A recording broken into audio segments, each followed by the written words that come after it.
Analysts don't expect any home runs among the regional banks this earnings season, and many see much greater upside potential among the largest national banking names.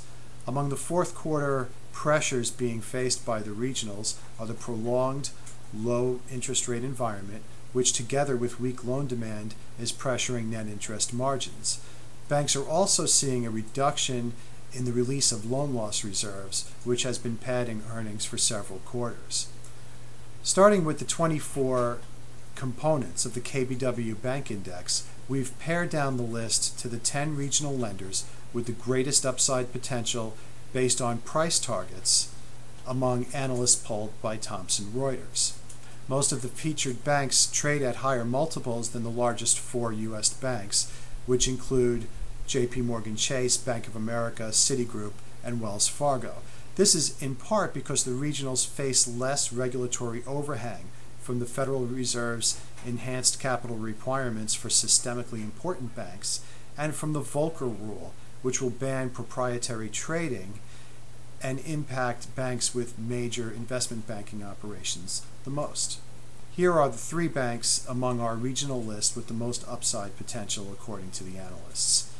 Shares of Regions Financial closed at $4.41 on Friday, declining 38% from a year earlier. Based on a consensus price target of $5.23, the shares have 16% upside potential. Regions stands out among the largest publicly traded U.S. banks because the company owes $3.5 billion in federal bailout funds received through the Troubled Assets Relief Program, or TARP. The company is hoping to raise over $1 billion through the sale of its Morgan Keegan subsidiary, which the Wall Street Journal reported last week as being imminent, with Raymond James and Stifel Nicolaus being listed as potential acquirers. Investors are hoping the company will announce the deal in time for the fourth quarter earnings. KBW analyst Jefferson Harrelson also thinks that Regions can pull $250 million out of Morgan Keegan before completing the sale. The company will announce its fourth quarter earnings on January 24th before the market opens, and analysts are expecting Regions to post fourth quarter earnings of 5 cents a share. Next is SunTrust, which closed at $19.75 on Friday, down 31% from a year earlier.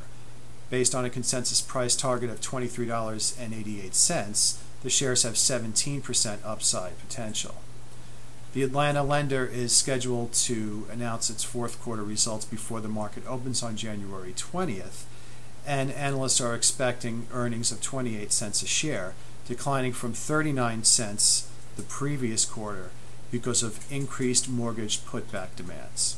The regional bank on our list with the greatest upside potential of 21%, based on a consensus price target of $56.85, is Capital One Financial. The shares closed at $45.16 on Friday. The shares were flat from a year earlier, which is excellent performance when you consider that the KBW Bank Index dropped 22% over the same period. Capital One is scheduled to announce its fourth quarter results on January 19th after the market closes, and analysts are expecting earnings of $1.55 a share. But investors are looking ahead to the expected completion of the company's acquisition of ING Direct during the first quarter, which is expected to be followed by the closing of its deal to acquire HSBC's U.S. credit card portfolio during the second quarter. Part of the pressure on the shares is an expected capital raise of between $750 million and $1.25 billion in connection to the HSBC deal. The shares are trading for 7.4 times the consensus 2012 earnings estimate of $6.10, which is a historically low valuation to forward earnings for Capital One.